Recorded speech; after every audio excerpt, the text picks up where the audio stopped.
Welcome to goldenageradio.com, rumble.com/C/GAR. Brand new episodes every week. Visit veteransradioministry.com to listen to more episodes like this.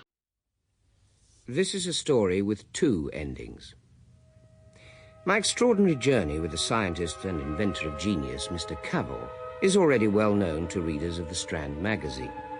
Long extracts were published in the March, April and May issues of 1901. But at that time, I didn't know there would be a sequel as astonishing as was the original history. We shall come to that sequel by and by. But in the first place, for those who did not read it at the time, and as a reminder, at no extra charge to those who did, I offer the entirely factual narrative entitled The First Men in the Moon by J.H. Bedford.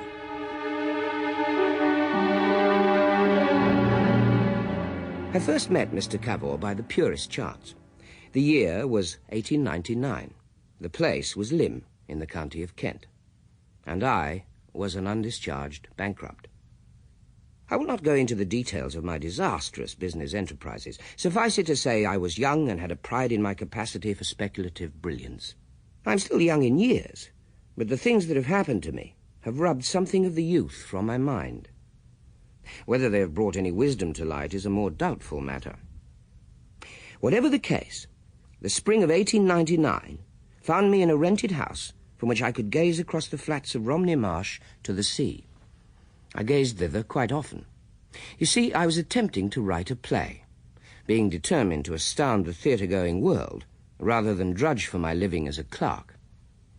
Unfortunately, no sooner had I set to work on my scenario than local distractions set to work on me. Not only was there the beauty of the landscape beyond my window, there was also a peculiar figure who often crossed it. On the very first evening, when the sun had set and the sky was a vivid tranquility of green and yellow, I saw him. He was the oddest little figure, short, round-bodied and thin-legged, with a jerky quality in his motion. He wore a cricket cap, an overcoat, and cycling knickerbockers and stockings. And as for the sound he made... The first time I saw and heard him, I regarded the incident simply as an annoying distraction and reverted to my manuscript. But when my concentration had been broken every evening for almost 2 weeks, curiosity swept irritation and self-discipline aside. One moment, sir. One moment? Certainly. Or if you wish to speak to me for longer, for your moment is up, would you mind accompanying me as I return? Not in the least. My time for social intercourse is limited, you see. I presume you've been taking exercise. I have, and I come here to enjoy the sunset. You don't? Sir? I've watched you for 13 nights, and not once have you looked at the sunset. Not once. You walk as if in a daze, making your noise. I make a noise? Yes. Zzzoo, zzzoo, zzzoo. I do that? Every blessed evening. I had no idea. My mind is much occupied. I had no notion that I was annoying anyone. It's not a matter of annoyance. Not now. But imagine yourself writing a play. Oh, I couldn't. Well, it's what I'm attempting to do, and it needs concentration. Ah, of course. It's a habit, you see. Well, I must stop it. What sort of noise did you say? Zzzoo, zzzoo, zzzoo. Oh, it shall cease. I am indebted to you. Good evening. Good evening. As I watched the receding figure, gestureless and silent, I began to wish heartily that I had kept to my own business. The next 2 evenings I saw nothing of him, and yet he was very much in my mind. I even toyed with the idea of using him as a comic character in my play. The third day, as I sat on my veranda, he called upon me with a surprising request. Good evening, sir. Good evening. I do not wish to intrude, but if I can come straight to the point, I wish to buy you out of your bungalow. Buy me out? You see, I don't blame you in the least, but you've destroyed the pattern of my day. I live just over there, and I've walked this way for years. I'm an investigator. I am engaged in scientific research, and my circumstances are abnormal. I am on the point of completing one of the most important demonstrations that has ever been made. It requires constant thought, constant mental ease and activity. And my evening walk was my brightest time, effervescing with new ideas, new points of view. But why not come by still? I should be self-conscious, worried about distracting you from writing your play instead of thinking of my own work. No, I must have the bungalow. Well, in that case, the matter must be given serious consideration. I'm glad you think so. My experiment, you see, is at such a critical juncture. Is it? How very interesting. Would it be even more disruptive if I was to show curiosity in this experiment? Not at all. I am quite willing to supply that sort of information, if you are able to understand it. I am not wholly unintelligent. Very well. My research concerns substantial opacity. Ah, No doubt you are aware that most radiant energy can, in certain circumstances, be blocked. of course. By radiant energy, you mean... Light or heat or Röntgen rays or the electric rays as discovered by Marconi. And then there is gravitation. Please go on. All these things radiate out from centres and act on bodies at a distance, whence comes the term radiant energy. Now, almost all substances are opaque to some form or other of radiant energy. Glass, for example, is transparent to light, but blocks heat completely. A solution of iodine in carbon bisulfide, on the other hand, completely blocks light, but is quite transparent to heat, and so on.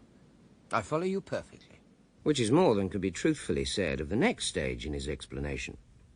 He pulled out a notebook and showed me, via what he declared to be quite elementary mathematics, how he had developed a system termed the coefficients of perviousness. Masking my lack of comprehension, I encouraged him to go on, which he happily did for nearly an hour, before suddenly looking at his watch and announcing that he must return forthwith to his workshed. You have a workshed? Oh, yes, and 3 assistants who await my guidance. Please excuse me for rushing away, even though I'm grateful for your polite attention. I don't often find myself with an intelligent listener. Well, in that case, why not make talking to me your new habit, in place of the one I spoiled? Oh, At least until we can settle about the bungalow. I'm afraid I should bore you. You think I'm too dull? Oh, no, but the technicalities. Of course, it would be a great help to me. Nothing clears up one's ideas so much as explaining them. My dear sir, say no more. Then I accept your offer. I am delighted. By the way, my name is Bedford. And mine is Cavor. Mr. Cavor. I look forward to our future meetings. I do too, Mr. Bedford. Until the first of them, goodbye. Cavor came the next day, and the day after that, and delivered 2 lectures on physics, little of which I followed, but I clung to my conviction that he was on to something. At the earliest opportunity, I accepted an invitation to visit his house, and the sight of his equipment heightened my interest. Unfortunately, his assistants were a little less inspiring. Gibbs here is responsible for all the woodwork. Spargus does the metalwork and the cooking. And Quaid is a general assistant. But I don't have nothing to do with the furnaces. No more do I. Well, I certainly don't. Oh, come off it, Gibbsy. You've always tended them. Not anymore, though. Why not? Well, it should be Quaid's job. He used to be a gardener. Yeah. Cole's his business. I don't follow the connection. Well, stuff's dug up, ain't it? That's as may be, but coal's metallic, like ore. Oh. And Spargus is the metal worker. Coal in a metal, you ignorant yokel. It's fossil wood. Well, since Gibbs is the joiner, that's why he got the job in the first place, isn't it, Mr. Captain? I don't care which of you feeds the furnaces, as long as it's one of you. Come on, Bedford, come on. Let us leave them to argue it out. I want to show you the dynamos in the cellar. Amidst the humming and buzzing machinery, it became increasingly clear that Cavor's experiment was well beyond the theoretical stage we discussed each day. Gratifyingly, he claimed that our talks had hastened the progress of all that was going on around us, but I remained puzzled when he showed me a container on an upper floor. All the compounds are now fused. They still need a deal of continuous heating, but we shall start the cooling process in 7 days' time. But what will be the end result? In all our conversations, you've managed to describe at length the means without ever defining the end. I have? How very absent-minded of me. Why, the aim is to create a substance totally free of the Earth's gravitation, or that of any other heavenly body. A substance that will defy the laws of Newton. But that would be a miracle. There's nothing miraculous about it. Merely the result of painstaking scientific research, years of it. And at last your dedication has borne fruit. It will, even if this particular attempt fails. It mustn't. Oh, I'm used to being patient. I am not. Now that you've told me, I can hardly bear to wait out the week. But At least it gives us time to look ahead. If you will allow me to intrude on your plans, of course. What plans? You mean you haven't had any thoughts about what to do with this invention? No, I merely set out to prove that it is possible. Thank the Lord our paths crossed before it was too late. Too late? I don't understand. The tour of inspection was complete, and so I made Cavor come back with me to my bungalow. As we walked, I explained, for his own good, how he must go beyond the innocent limit he had set to his ambition. Don't you see? There are no limits to the possibilities of the stuff. If you want to lift a weight, however enormous, all you have to do is to insert a sheet of your substance beneath it, and it could be moved with no effort. This is true. By the way, have you thought of a name for your substance? Anti-gravity matter? That's very modest of you. How about Cavarin? Or Cavorite? Cavorite is better. Need my name come into it? Oh, yes, just imagine. The Central Cavorite Company. Controlling a veritable empire of daughter companies. Rings, trusts, privileges and concessions spreading across the globe. I should be happy enough for simple recognition by the world of science. Oh, naturally, but I shall make sure they don't exploit you under the guise of academic acclaim. You definitely want to help. But what of the play you are writing? I've forgotten it. My dear Cavor, if you want to keep me out of this, you'll have to do it with a gun. From tomorrow, I shall be your fourth labourer. And if the others are still arguing over who feeds the furnace, I shall sort them. We had almost reached my bungalow when the commotion started. I looked back in time to see the chimneys of Cavor's house jerk heavenward. The roof and some of the furniture followed, though all were overtaken by a huge white flame.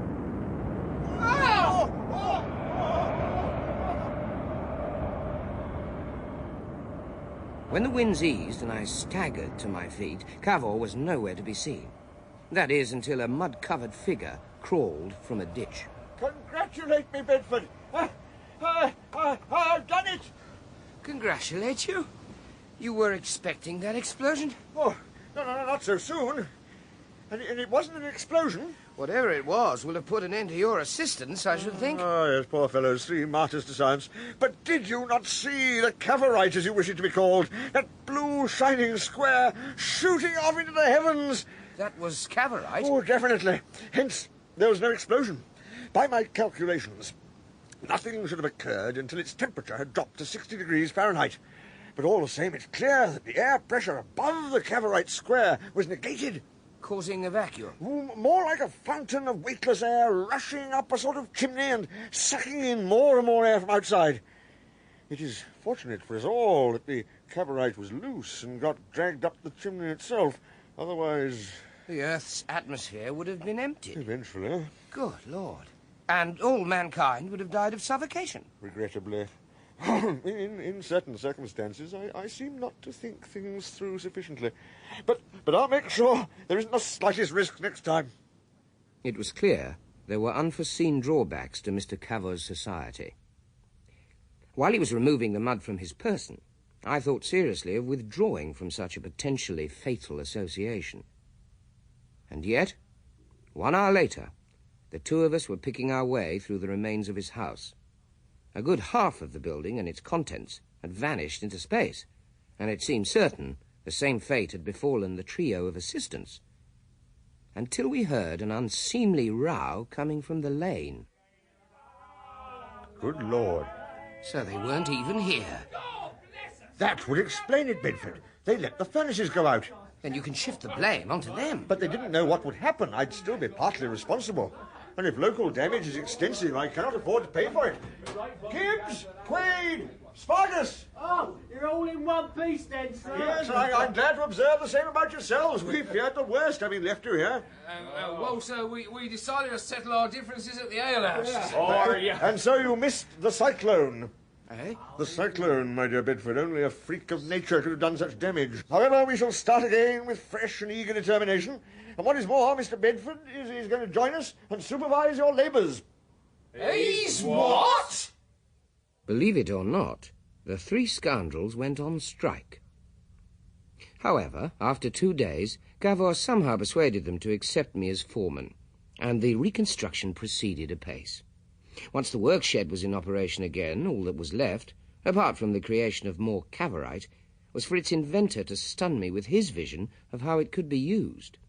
We had been enjoying a walk in a sort of silence.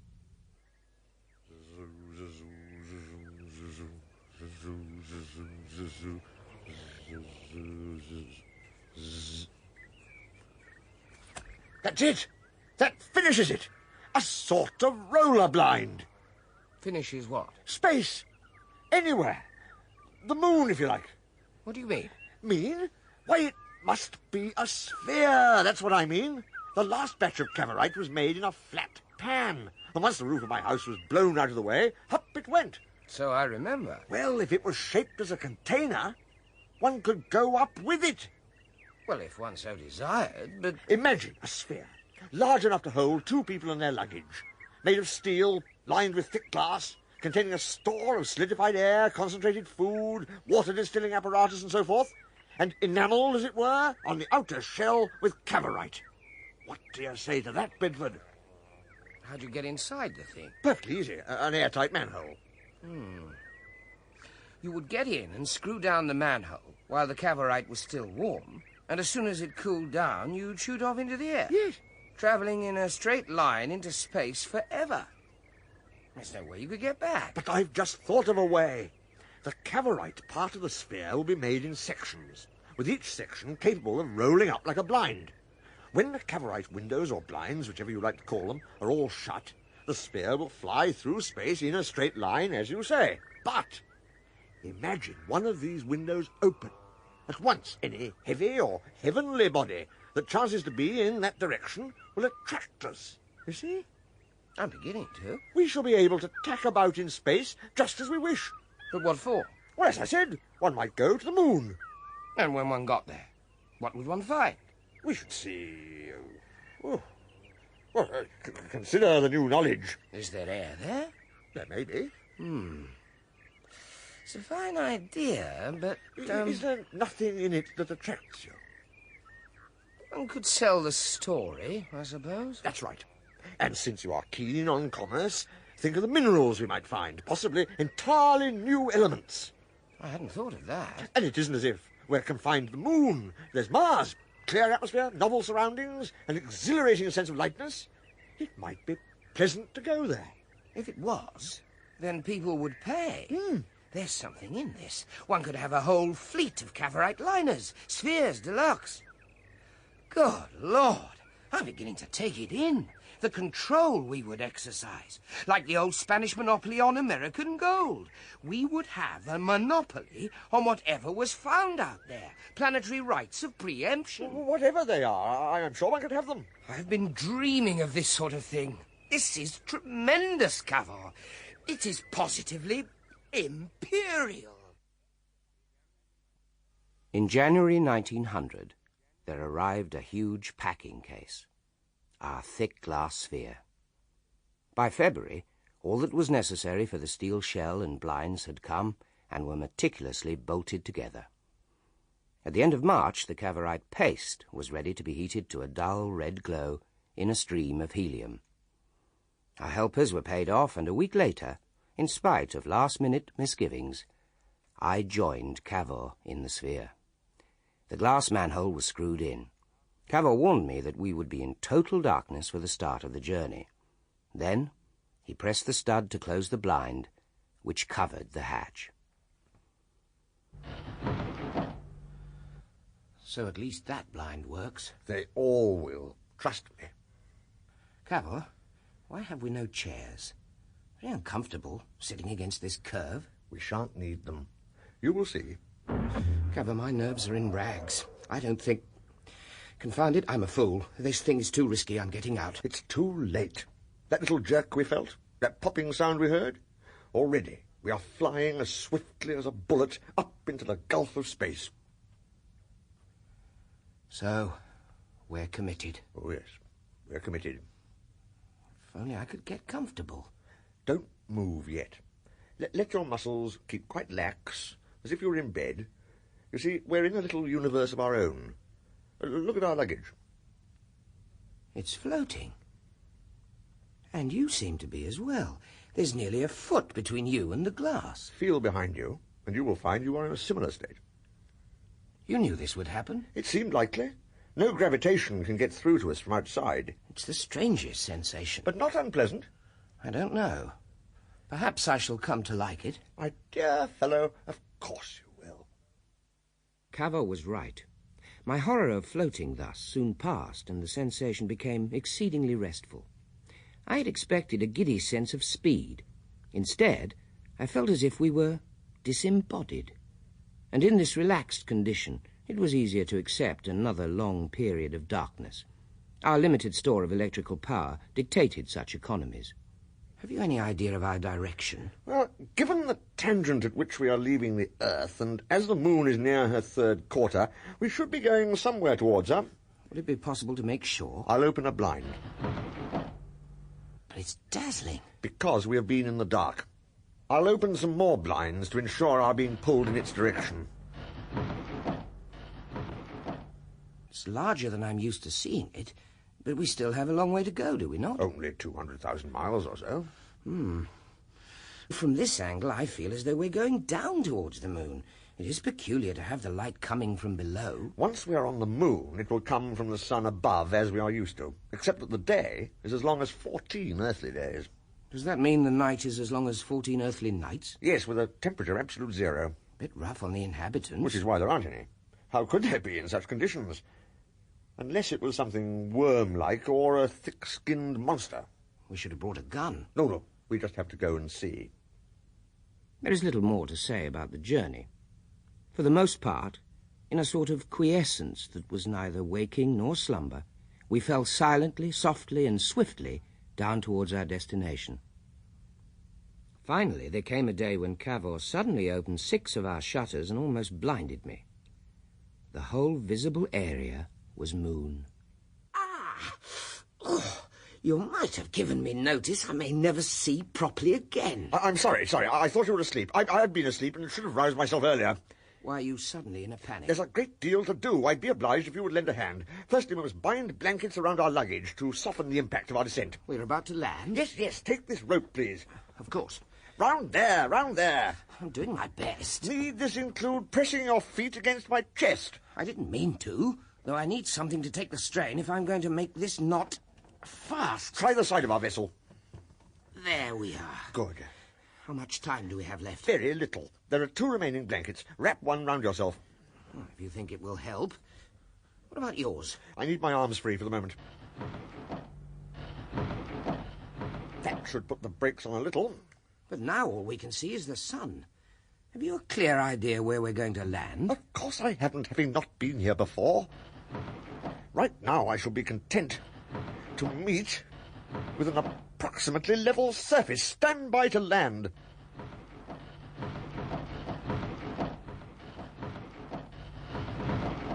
Good.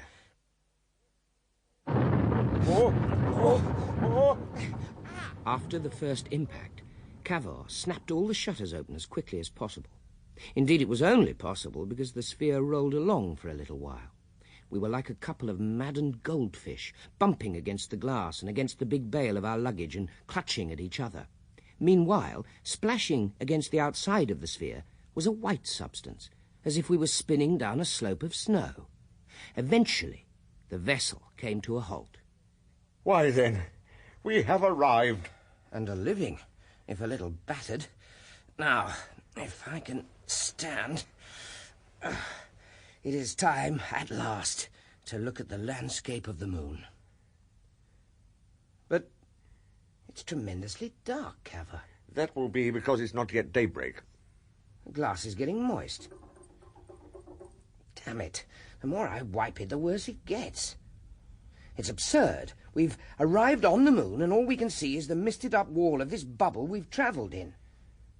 And now, the moisture's freezing. Put on the electric heater, the black knob by your left hand, or else we'll freeze too. Well, that would be a fine irony, to come thus far and then freeze to death. Oh, confound it. At this rate, we might as well have stopped at home. What are we to do? Wait. Now, by my reckoning, the dawn will come in about 30 minutes, by which time our air will be warm and the glass will clear. Oh, be patient, my friend. And so, during the wait, we untied the rest of our luggage. As we did so, the glass began to clear, giving us at last a panoramic view of the lunar landscape. It was the wildest and most desolate of scenes. Drab and greyish rock, lined here and there with banks and crevices of snow.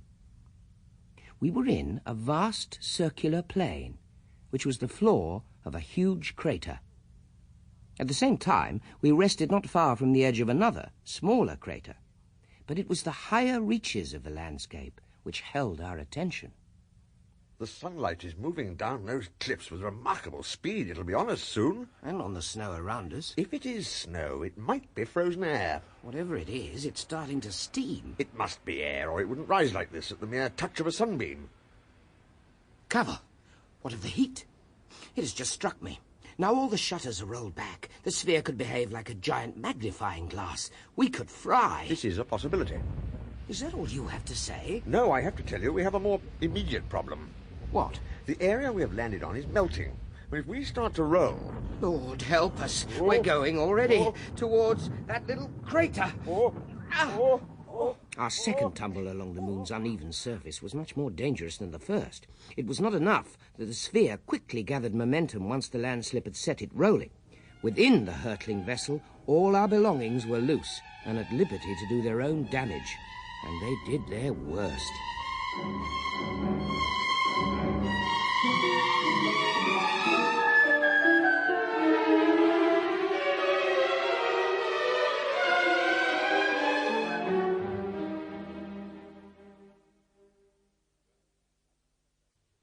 Mr. Cavor's sphere may have been perfectly shaped for shooting through space, but its very roundness proved almost fatal on the moon itself.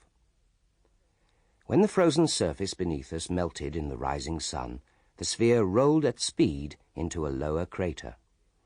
For this we were not prepared at all, and I was knocked senseless. Cavor himself sustained cuts and bruises, but he was more concerned for my health, and curious about signs of plant life which could be seen through the glass walls of the sphere. Yes, plant life. Conscious again, I forgot all my pains. If vegetation could grow, which it was doing, and at a furious rate, then there must be air.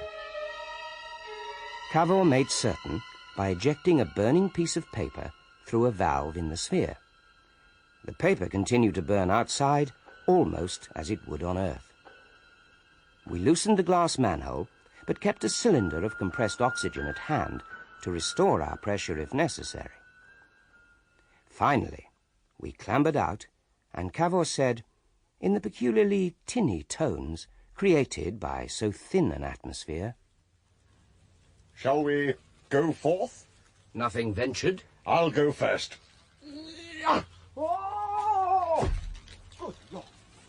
My God! You've jumped 30 feet! Wait for me! Oh, a good leap, Bedford. We shall have to be careful not to overreach ourselves, but isn't it wonderful to be out of Mother Earth's leaden strings? I'd forgotten one would feel so light. We're at barely a sixth of our earthly weight. If these plants continue to grow at such a rate, they'll be at shoulder height soon. We must hope they have an inbuilt limit. There appears to be nothing else to hinder them. No insects, no birds. Really, this is no world for men, and yet, in a way, it appeals. I'm going to leap over there. What the devil? Look out for this species. It's a very sharp leap.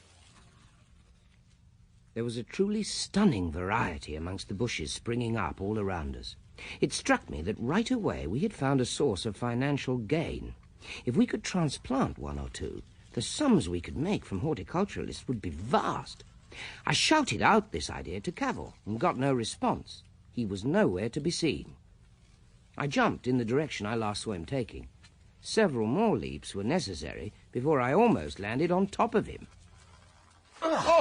Steady on. You nearly bowled me over. If you must hide in the bushes... The bushes hid me. They were only up to my waist when I landed here. I thought I'd lost you. We really must make it a rule to keep each other in view. Of course, I'm sorry. It's this newfound athleticism. I was never much of a sportsman on Earth, you know. In spite of the cricket cap? What? Oh, this old thing. Oh, I only wear it because it fits. Oh, no. It's the truth, I assure you. I'm not talking about your cap. Where's the sphere? Eh? Where is the sphere? I can't see it. I think we left it over there. I'm not sure. Anyhow, it can't be far. Can it? All about us on the sunlit slopes, the darting shrubs frothed and swayed. For an age we leapt from crag to plain and back again. No sight of it from here either. I think, after all, it might be over there.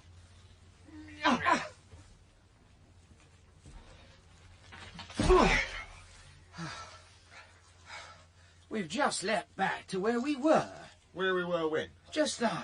Here's the mark of my heels. Well, there's no sign of mine. Oh, how can we be so foolish? We certainly need to find the sphere soon, with this endless heat, and I'm hungry. I'm hungry too. What in heaven's name? Breakfast gone? You mean we're sharing hallucinations? In this place, who knows? Did you hear it that time? Of course I did. I practically felt it with my feet. What could make a sound like that so deep in the earth? Why don't we consider possible explanations when we're back in the safety of our sphere? Oh, I'm all for that. But will we ever find it? Of course! We'll go this way. Ah!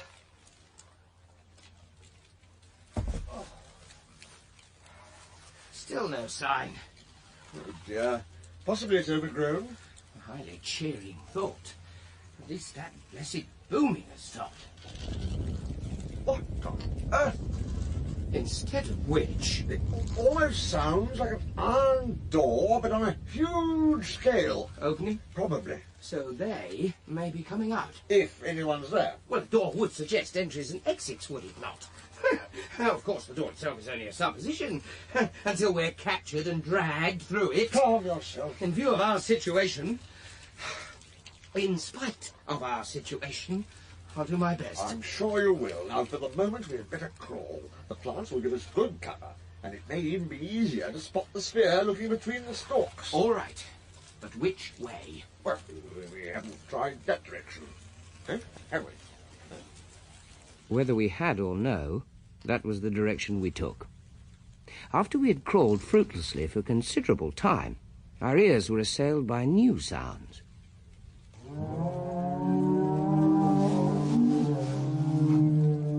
Cattle. Beasts of some variety. Let's crawl the other way, quickly. We shall, yes, but if there's a chance of a fleeting glimpse... A fleeting glimpse is all it would be. Anything that can make that noise will be able to trample us to death. They must be gigantic. For heaven's sake, come on. That's the wrong direction. You must come and see. No. It's safe, Bedford, I assure you. The creature is heading away from us, but it's fascinating. I'll take your word for it. Have you no curiosity? Oh, damn it. Ugh. It's disgusting. The creature was more vast than I had fearfully imagined. The girth of its trunk was some 80 feet, its length perhaps 200, and most of this bulk appeared as pulsating, white-skinned fat. One passed us by, then another, and then another. The third came nearest to our hiding place, offering an unpleasantly clear view of an almost brainless head with a slobbering, omnivorous mouth which suddenly gaped to reveal a huge red pit.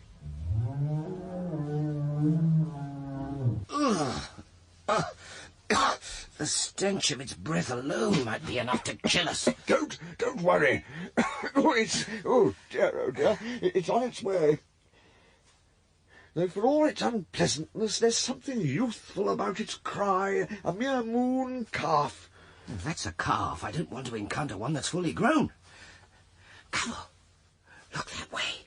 There's another creature behind them, driving them along. This is an historic moment, Bedford. Our first view of a selenite. A what? Selenite, moon man, after Selene, the moon goddess. With those tentacles and hard casing, it looks like an insect would if it walked on its hind legs. The leathery exterior might be clothing or armour. Concealing a soft and gentle creature within? We may never know now. Once they had gone, we set off in the opposite direction, continuing our search for the sphere. At one time we came close to another pasture littered with gross grazing moon calves, and we saw another selenite in charge of them. He stood on a promontory of rock, which gave us a chance to study him more easily, though I was still afraid we would be discovered. He was a compact, bristling creature, perhaps 5 feet high, with whip-like tentacles and short arms which barely projected from his shiny, cylindrical body case. The form of his head was hidden by an enormous, many-spiked helmet, and when he finally moved off, he carried himself upon short legs that flimsily led down to tiny feet. After seeing him move along a mooncalf by driving his spiked headpiece into its flank, even Cavor became loath to strike up a closer acquaintance. Once more, we reverted to our increasingly desperate search. You're lagging behind, Bedford. I can't help it. I feel weak. I must have food. It's a case of holding out. I can't. It's as bad for me. What about this fungus we keep crawling past? It looks edible enough. Yes, it even smells all right. Don't. Why not? Poison. I'll chance it. It's a gamble between that and starvation. Just a fragment, at least. But the risk. It's good. Oh, Lord. A bit like mushrooms, but easier to swallow. Will you join me? If Please yourself. If it should prove toxic. Oh, confound it. Pass them over. Thank you. Not unpleasant. I have to admit it. Leave some for me. But you had a head start. I'm bigger than you are. I've been leaping just as far. When we still felt free to leap. I hate this crawling. If we hadn't crawled, we might not have spotted our breakfast. Or at lunch now. Whatever it is, it's good. Infernally good. Good old Selene, goddess of the moon, she has provided. I wonder what the Selenites themselves eat. They're damn fools if they ignore this stuff. It's infernally good. What a home this could be for our surplus population. No starvation. Wonderful idea. All your scheme will come to fruition, Bedford. Fail. Whoops. What is, my friend? Head swimming a bit. Sudden food after fast. Feel slightly the same. So, good job. I found food for us. You didn't discover food. I did. Well done. Thank you. Necessary act. We are the creatures who want to eat and drink. But we are soldiers of fortune, too. And now we must annex this moon. Hooray. Forward and no shilly-shally. On our feet. Yes? No more crawling. Give up our stomachs. Must have human dignity. Here. Hooray. Ah, this way, Bedford. I can see 6 of us insect men. Come back before they see you. That's not dignified. Must show them who's the masters. Of course, but 6 against 2. Piffling odds. Come on, man. Another historic moment. Woohoo! Hello, you insects. Here we are, my friend and I. We're not hiding anymore. Cavor!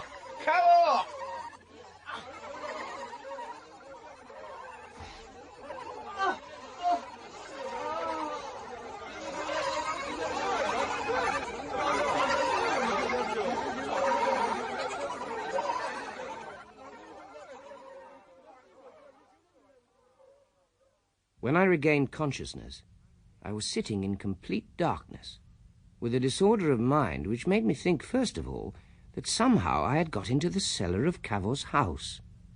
Then I remembered we had finished the sphere, and fancied I must still be in it, travelling through space. Can't we have some light? Cavour? Oh, What was that? my head. Oh, my head. Cavour, why have you chained me up? I haven't chained you. It's the Selenites. The Selenites? Oh, Lord, I remember now. I tried to stop you leaping towards them, but I fell over, and after that, everything's a blank. I too fell over in a somersault right amidst them. We were both deeply intoxicated. So we were easy game for them. Yes. I passed out too, but not before we'd been dragged in irons down a great opening in the ground. It was a door we heard opening then. Almost certainly. And it was more like a huge sliding lid. What are we going to do? How should I know? You better think of something. You got us here, charging straight into their hands like that. My mind was unhinged by the fungus you made me eat. Without it, we might have died of hunger. Oh, do you have to? You asked me to think. So maybe it is too late. A thin, bright, bluish line of light cut through whatever space we were in. I looked towards the source, which revealed itself as an opening door, and there stood a grotesque outline, silhouetted against the glare. The Selenite came forward and reached a point where the light gave us a clear and shocking view of his face. There were no ears or nose, and the thing had dull, bulging eyes at the side. The mouth was a severe downward curve, and the neck, which held up this mask-like vision, was jointed in 3 places. He stared at us for a while, and then shuffled out. The door closed, and we were back in pitch darkness. I suppose he was checking that we were still alive. You were right about them wearing armour before. That one looked like he was made of blancmange, except for his curious neck. I suppose all those joints are to help them balance. I wonder they don't bump into things, with eyes where their ears should be. They are definitely physically adept, all the same. The tunnel we were first taken into was no rough burrow, and we now know there are lights outside his cell. They might have put one inside it. This darkness is beginning to unhinge my mind. We'll never get out of this mess. Of course we will. There must be a way. If only we can establish rational communication. Huh. Well, we could try geometry, one of the great basic principles. Since these creatures are clearly intelligent, You'd have to ask for pencil and paper first. one could draw in the dirt, Bedford, in the air even. I must clear my mind, ready for their next visit. Our jailer was in no hurry to give Cavour an opportunity to test his theory. Heaven knows how many hours we languished in that grim darkness, though when the Selenite returned, it was not merely with the intention of staring at us. I think that gesture means we're to get up. This is our chance, Bedford. Now then, sir, can I show you something from Euclid? He's keener on showing us the door. Well, at least he's freeing our legs. 4 more Selenites were hovering outside the door. They were taller than our jailer and wore armour and helmets. In addition, each carried a spiked metal goad. We were ushered down a short tunnel into a cavern filled with pounding complex machinery. This is stupendous, Bedford. I think it's a refinery. Do you see that bright liquid flowing from that tank there? Yes? It's molten phosphorus or some lunar equivalent. There's a channel carrying it off into the tunnel beyond. Liquid light, Yes. which could be bottled and sold. Ha! Oh, that's right. Oh, I'm glad to see you're regaining your interest in life. Perhaps you and our hosts could barter. There must be some earthly items they lack. The import-export possibilities. Uh-oh. What is it? One of our goat-carrying friends wants us to move on. But we've hardly had a chance to take it all in. I'll try and show him we're interested in the process. Me not come just yet. Me want to look round factory. He isn't convinced. How about your geometry idea? Very well. If I might show you a right-angled... Ah! Oh! Oh, he stabbed me. It's outrageous. Look here, we're not going to stand for that. Whatever you think, we're not cattle, you know. We'd better comply quickly all the same, or else the mob will see fit to deal with us. Oh, there must be 100 of them at least.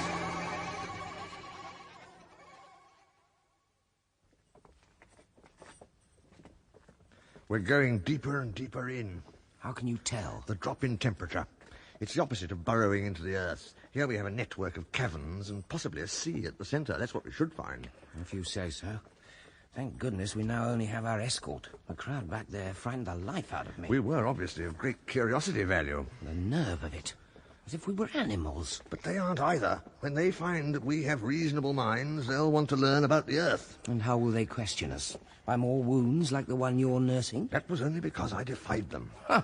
A fine civilization. Given that these are the lower orders here, at least they made themselves plain to us.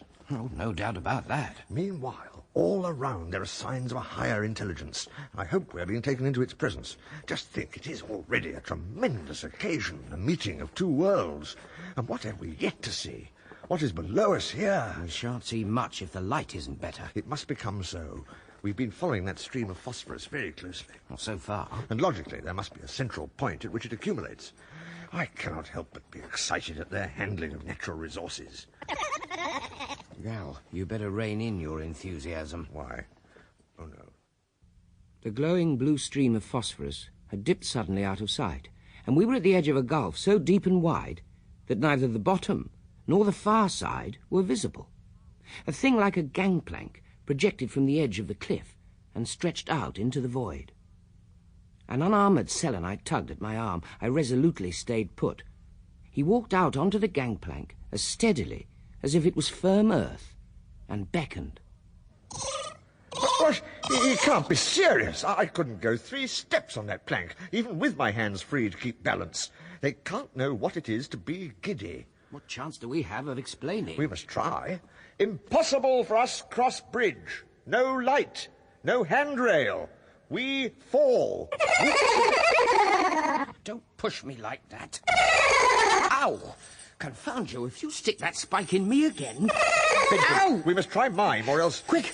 My hands are loose. Pull hard at the chain, the metal's soft. I'll try, but now you can gesture to them properly. The only gesture they'll understand is... My God! Oh, you killed him. How was I to know my fists would go right through his face? Still, it's made the others keep their distance.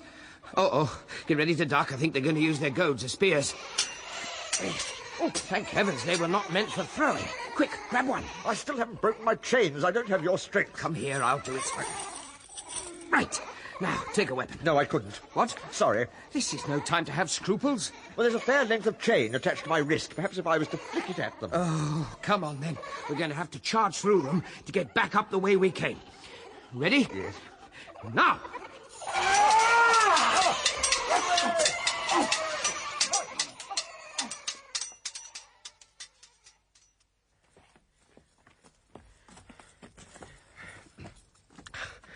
You've spoilt it all. What on earth do you mean? The violence. Completely the wrong thing. Nonsense. It was that or death.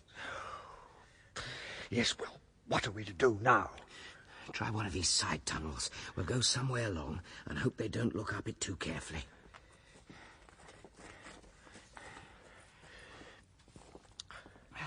Now, we had better be silent for a while. I can't hear anything. Shh.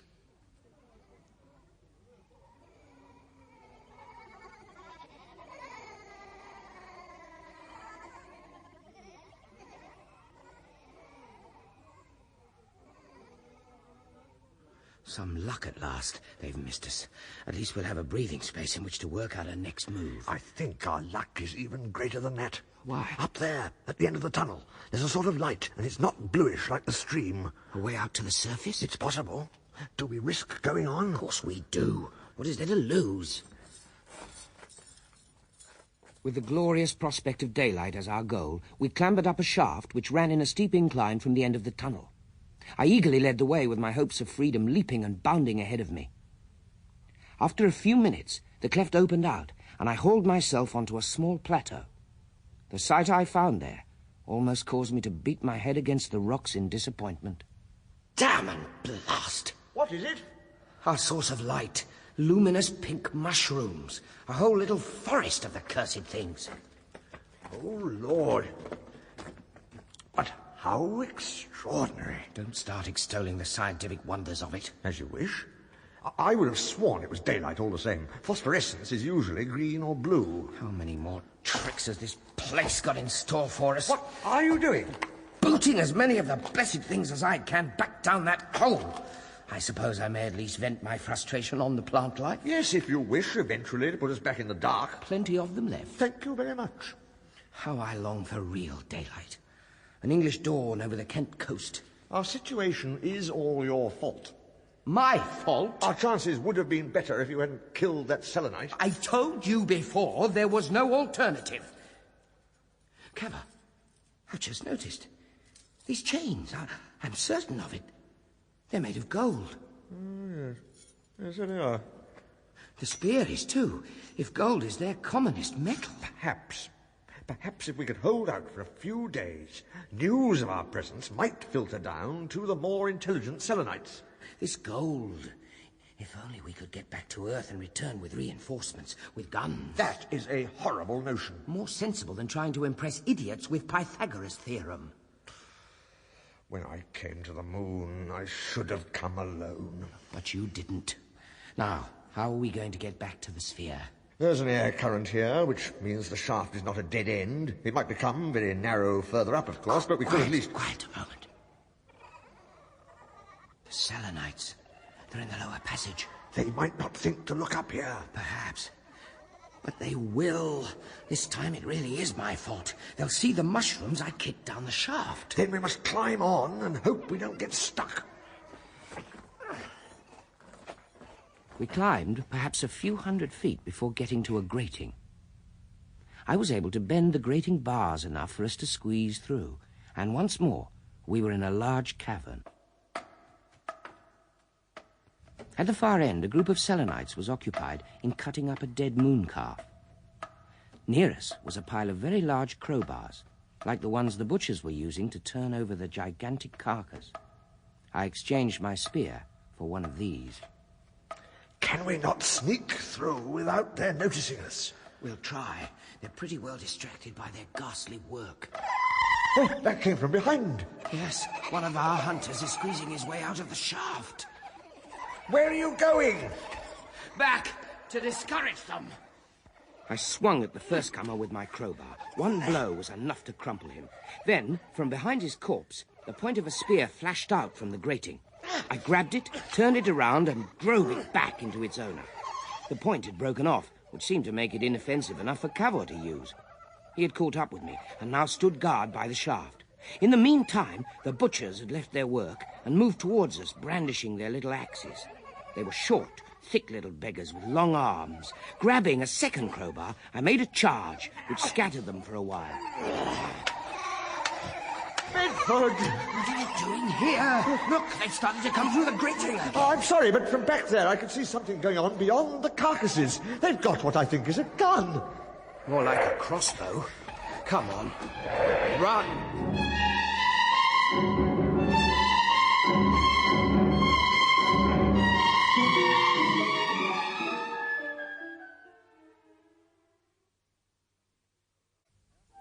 In our great battle with the Moon Men, or Selenites, as Cavor chose to call them, I received a flesh wound which cost the enemy dear. In a maddened state, using 2 gold crowbars like a double scythe, I smashed my way through the gibbering hordes. Cavor had to drag me from the slaughter.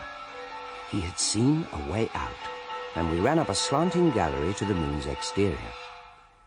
When we were a good distance from the cavern, I became aware of a change in the landscape.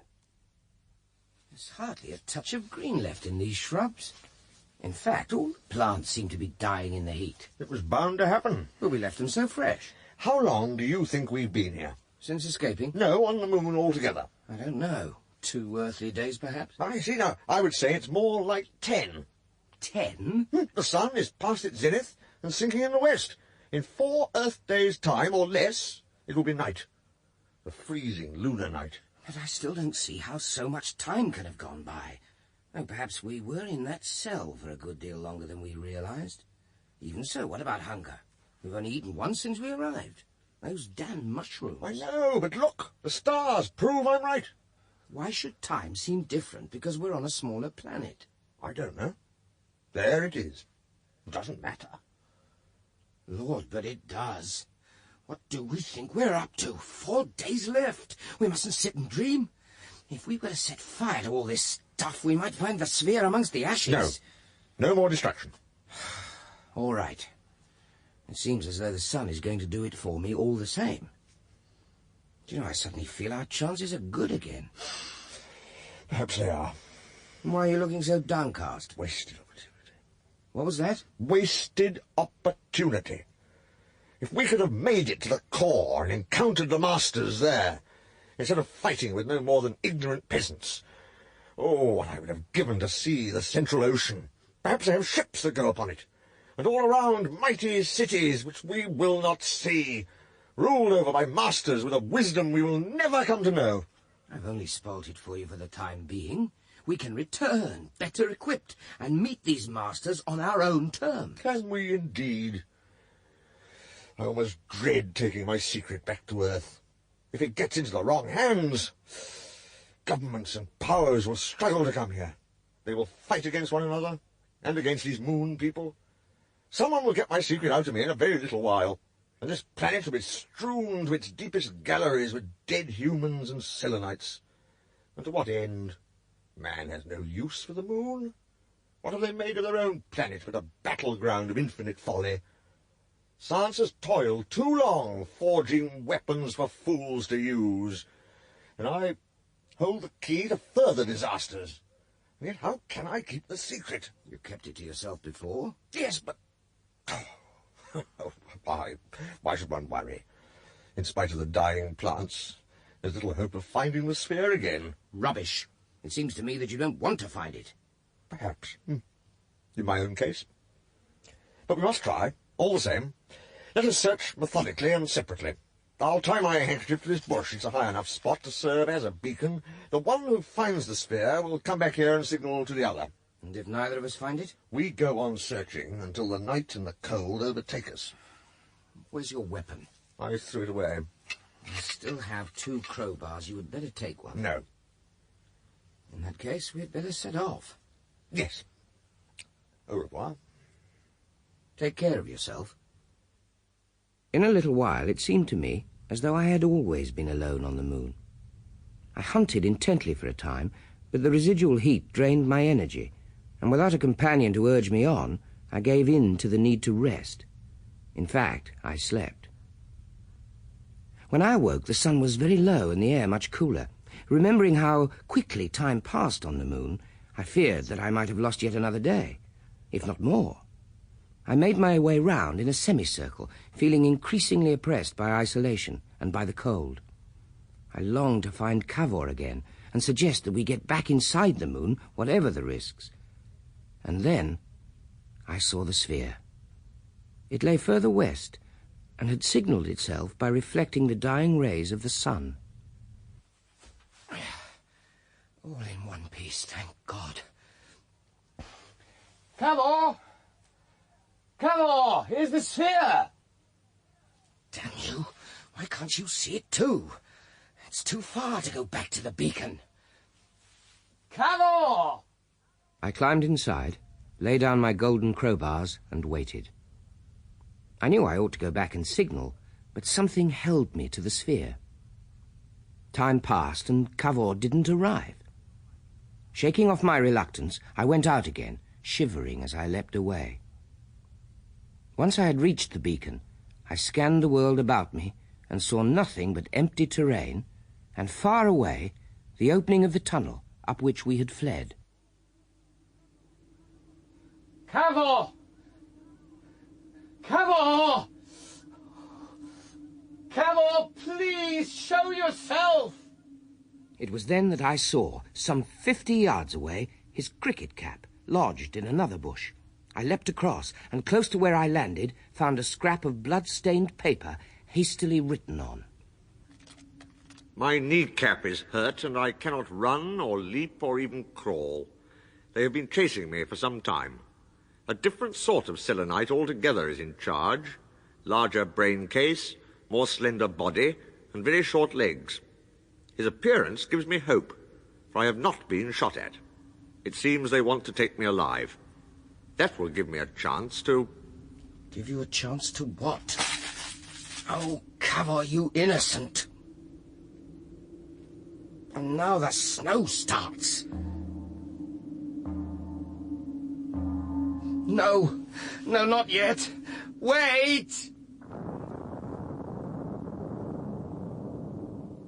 With the tunnel closed, there was no chance of rescuing him. The final night of space was falling all around me as I tumbled into the sphere. I was a stupefied, half-dead being with icicles hanging from me. The shutters. No, not yet. The manhole cover. Come on. Go tight, please. All right. Now, which button for the heater and light? I should remember. Here goes. Wrong. Wrong again. Very well. I might as well hit the lot of you.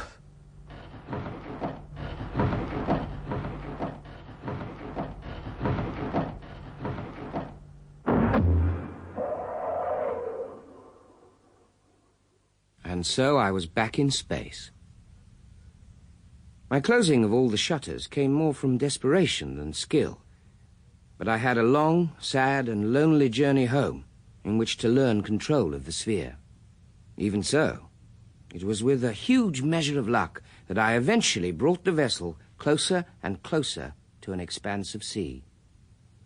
When the sphere hit the water, I flung all the shutters open and prayed that it would surface again like a true bubble. It did so, and my journey through space was over. After that, I slept, for I had landed at night, and when I awoke, the sphere was bobbing close by an earthly beach. When the manhole was loosed, the air hit me like a punch in the chest, and it was some minutes before I dropped into the shallows and waded ashore.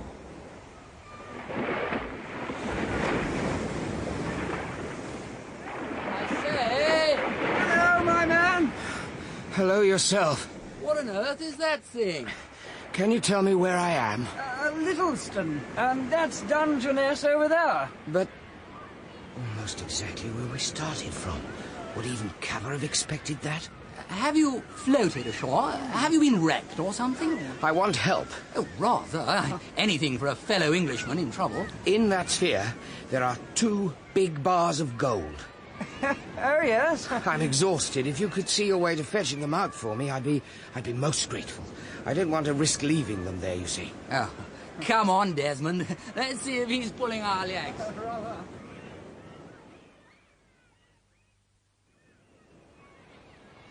Rum sort of lifeboat. My own design. Well, you're right about this stuff, you know. It is gold. And each bar's at least 6 foot long. Where did you get it? On the moon. I see. Intrepid explorer type, eh? I think he's taken a long voyage back from fighting the Boers. You're wrong. I've never been to the Cape Colony, or any of those places. If you say so. I say. There wasn't a thunderbolt. Well, whatever it was, it's put paid to his life craft. No sight of it, old chap, even though it was in the shallows. I say. Oh, poor fellow, stunned. My heart was near breaking as I wondered who had pressed the studs which closed all the shutters. Was it a child who had sneaked from the beach when no one was looking? I resolved on any account to keep doggedly quiet.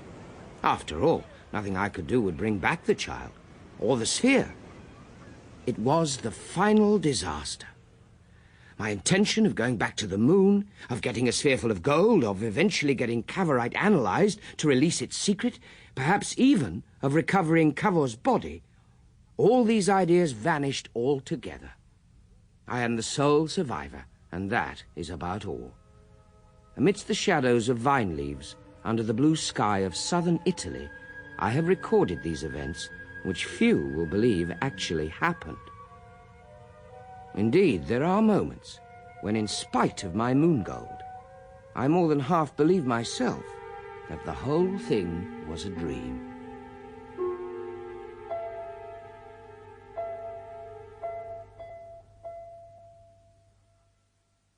Thus, I concluded my narrative, I wrote the end, made a flourish, and threw aside my pen.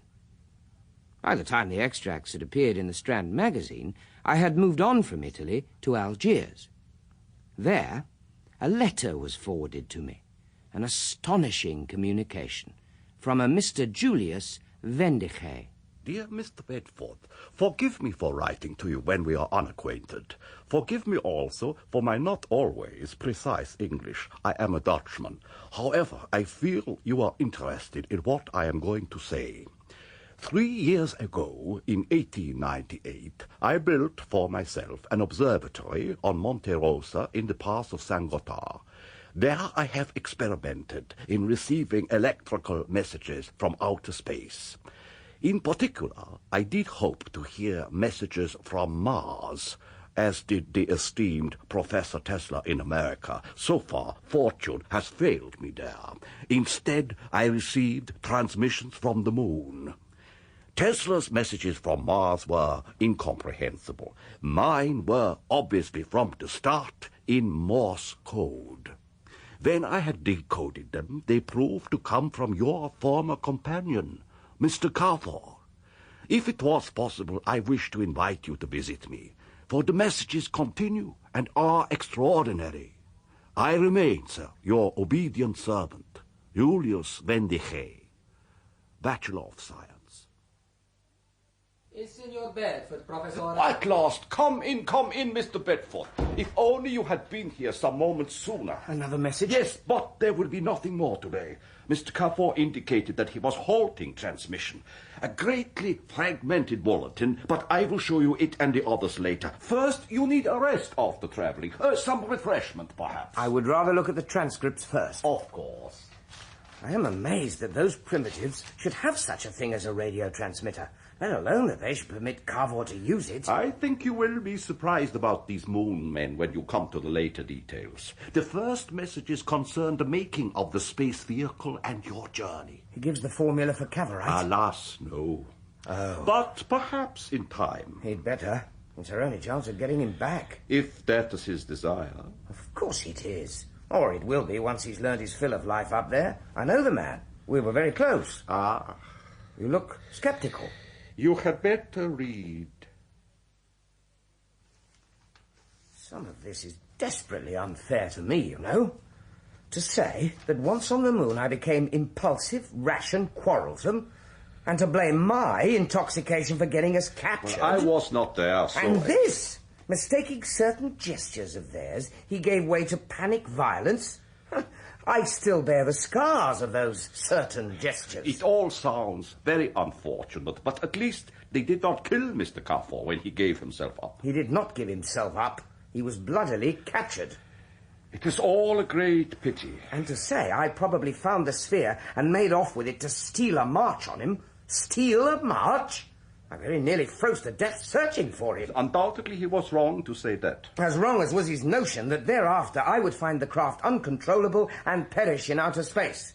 The light of that sits angrily before you in your own observatory. I am sorry these details have upset you so, but I could not hide them from you. No, I realize that. I'm not blaming you. At least, in the rest, you are not mentioned at all.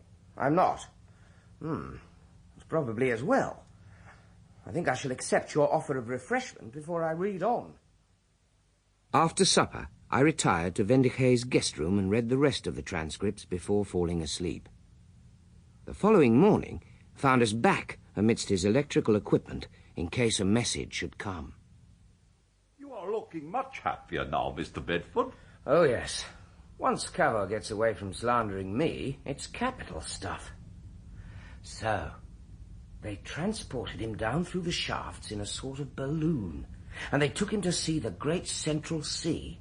That was one of his main obsessions. And this Fayu, who has learnt Earth speech at such a speed, seems a kindly and intelligent creature. That gives a warning of a possible message. I shall try and decode immediately for you as it comes through. Thank you. My friend and guide, Fayu, tells me I am to be taken into the presence of the Grand Luna. The receiver may have picked up dots and dashes, but once again I was hearing the voice of this muddled genius. I felt I could even see or hear what he described. The Grand Luna is total master of the moon. But before I am given my audience, I must clearly understand the order of existence here, so that I may appreciate his greatness. Fayu tells me that in the moon, every citizen knows his place. He is born to that place, and the training, education, and surgery he undergoes fits him at last so completely to it that he has neither ideas nor organs for any purpose beyond it. Am I right, Fayu, in thinking that is why the cleverest of your people need to be carried from place to place, or like we are? Yes. Only brain grows big. Limbs and body stay small. Does this not anger those who have to carry them? No. They only know carrying. This is store of knowledge. My God, what are these creatures? This row of brains not move ever. Others come and ask questions when need to. It was a sort of living library, for these moon people do not have such things as books. A fascinating but somewhat chilling sight, this line of vast but immobile heads, crammed with facts, but apparently incapable of logical thought. The next chamber was filled with jars, from which only the arms of the occupants protruded. Do they not feel pain being crushed inside those containers? Yes, but only at beginning. You mean they get used to it? Used to it means no pain. I wonder. And what do they do? Work machines. So they are almost like part of the machine. That is their purpose. For a while I could not lose the fit of melancholy brought on by the sight of these wretched hand tentacles sticking out of their jars. Though, of course, it is really, in the end, a far more humane proceeding than our earthly method of leaving children to grow into human beings and then making machines of them. But now I must stop, for I am very soon due to encounter The Lord of all these wonders. You see? The moon has unhinged his rational powers. Deep down he realizes they're a cruel race, but he stubbornly goes on proclaiming how enlightened he finds them. What rubbish he talks about earthly cruelty. It's certainly not like that in England. Perhaps this Fayu has learnt Morse as well, and Mr. Cavor has to be careful what messages he sends out. Cover being politic? Possibly. Well, he was suffering from moon madness before I took leave of him. And now we have to wait and see how he gets on with their big chief. But how long? Several hours at least, I would have thought. Vendiche and I did not stray far from the observatory. We waited and waited and waited. I was beginning to fear for his safety when there was a sudden burst of static and the Morse stuttered forth. Fayu and I were borne majestically on litters through the greatest throng. There were trumpeters and a company of attendants bearing and dragging banners and masses of scented fungus and curious symbols. We passed through a series of halls, each one more wondrously vaulted than the last. A thin haze of phosphorescent blue made all around me seem intangible. In the midst of this splendor, I felt extremely shabby and unworthy. Finally, we entered the largest hall of all.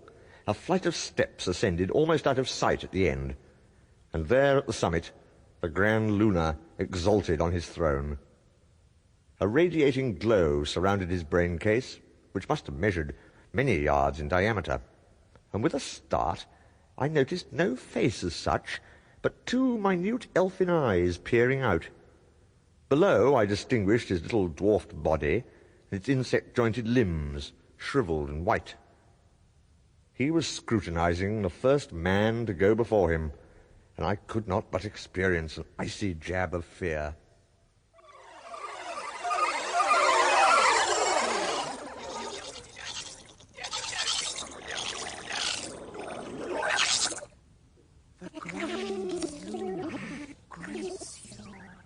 And I would like to...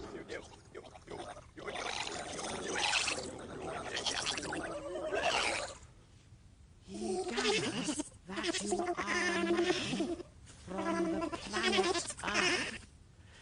He wishes to learn the state of your world and the reason why you came to this. Well,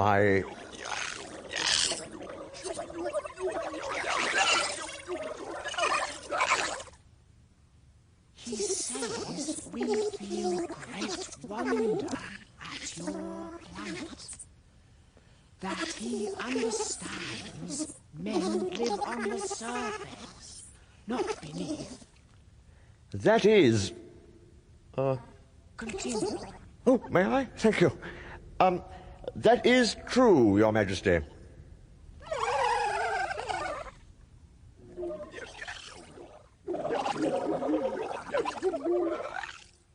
Thus, a sort of dialogue began.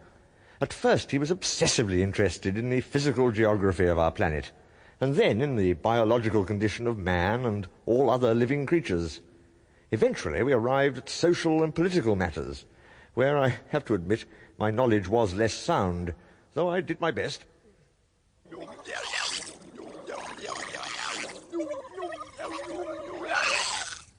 Grand Lunar is greatly worried by this, what you call, democracy. Democracy? Yes. He asks, is there no Grand Earthly? Grand Earthly? Oh, certainly not. Some men have thought they could be, but in the end they've always been put in their place.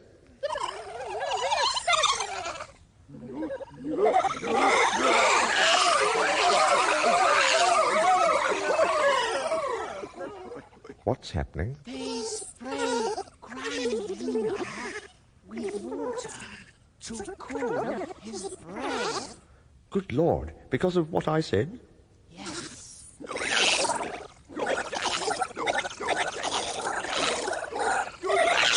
The Grand Lunar asks, how soon before wars stop on Earth and men learn their proper roles? Quite frankly, I should think never.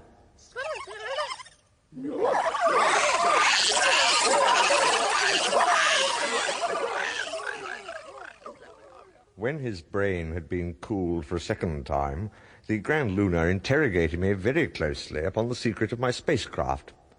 In a little while, I was allowed to put questions of my own to him, and at last I realized why, in spite of the vastness of their science, they had never discovered a substance like cavorite. It seems they know of it in theory, but to create it is an impossibility. Because there is no helium on the moon. And helium... Oh, no, this damn machine. It is not my equipment. Atmospheric incursions. Quickly, what does he say? Cavorite, made as follows. Take Take what? Euless? I do not know this English word, Euless. It isn't English. Perhaps he was trying to say it's useless. Come on, Cavor, come on. That is it. For heaven's sake, is there no way you can send a message out asking what's going on? I am still in the process of developing a strong enough transmitter. How long before it's ready? I do not know. Months, a year, maybe. I can't wait until then. The progress of science can rarely be forced. What progress? We're stuck down here while poor old Cavor is... Oh, Lord, I can see it as if I was there. He's struggling with those damned insect men, perhaps even fighting at last. They may have killed him. They'll have to, because he finally realized what they were like. Oh, because they now know what we are like. Your friend was very candid and open in what he told the Grand Luna about life on Earth. But Cavor hardly knows anything about life on Earth. He should have kept his mouth shut. Vendicay, are you sure that receiver of yours is switched on? Oh, yes, it is switched on, but I fear there is nothing more to receive. Even so, we sat for hours waiting in that little observatory, trying to ignore the obvious truth that Cavor had been forced into the unknown, into the dark, into the silence that has no end.